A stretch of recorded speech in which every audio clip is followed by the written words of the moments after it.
Saya masih mendengar ada yang ketawa-ketawa di bagian akhir tadi. Mungkin saya salah, mungkin mereka adalah orang-orang yang sholat, tapi nggak ada sholatnya di dunia, nggak ada wujudnya, karena tidak menghargai orang.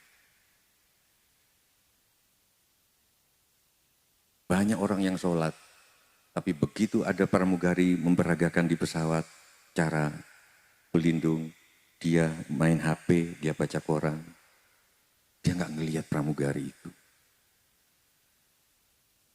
Saya tanya ke anakku, pernah saya marah, kenapa kamu nggak ngelihat? Toh karena kita sedang sering naik pesawat, Pak. Oke, tapi gimana kalau yang begitu ibumu atau kakakmu, nggak ada orang yang perhatiin. Bapak nggak akan nanya kamu sholat atau enggak, tapi Bapak ingin lihat wujud sholatmu di dunia. Kalau kata Kiai Imron, orang yang sholat tapi nggak ada pengaruhnya di akhlak, dia tidak sholat tapi cuma ngasih gambar orang sholat di dunia. Menurutku, kalau ada kita nonton-tontonan di gelap kayak gini, ini kebetulan terang, terus kita nonton, terus kita main HP di depannya, yang belakang silau. Itu banyak terjadi di Indonesia. Saya bertanya, dia sholat tapi di mana sholatnya?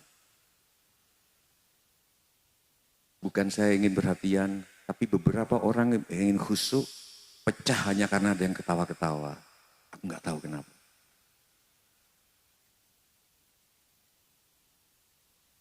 Saya ke anak saya nggak pernah nanya dia sholat atau enggak.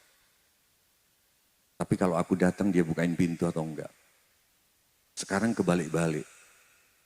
Seperti kata Kiai Agus tadi, terlalu dibendakan, yang penting sholat, yang penting hafal. Oke, itu penting. Tapi bagi saya itu urusan dia sama Tuhan. Urusan dia sama manusia, akhlaknya. Apakah kalau ayahnya datang dia bukain pintu?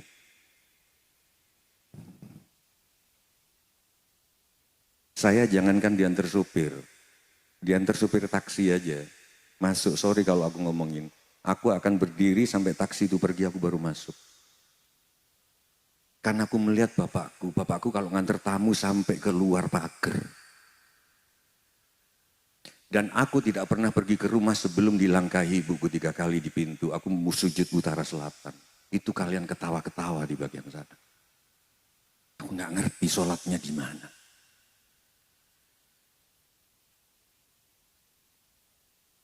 Betul kata Gus Dur ketika bertanya kepada Ahmad Tohari, dia pengarang.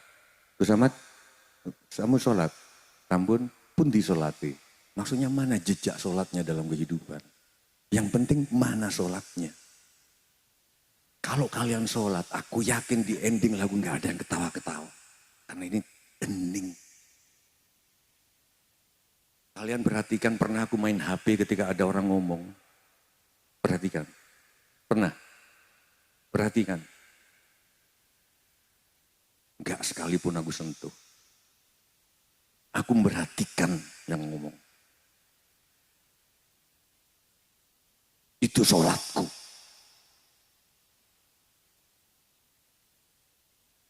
Tapi oke, kalau nanti ada yang bertanya, anak-anakmu bagaimana Pak semua orang sudah sholat? Katakan semua orang sudah sholat. Jangan katakan semua orang baru ngasih gambar orang sholat di muka bumi. Nanti anak-anakmu akan menangis.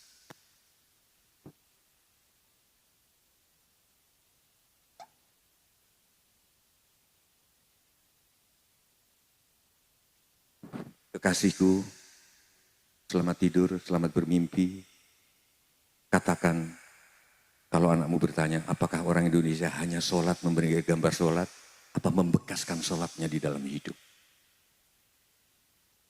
Bagi aku menghina Tuhan, gak harus menginjak-injak kitab sucinya, gak harus memain-mainkan nama nabinya, itu menghina Tuhan yang paling cemen. Bagi Sujiwo Tejo, besok kamu khawatir gak bisa makan, kamu sudah menghina Tuhan.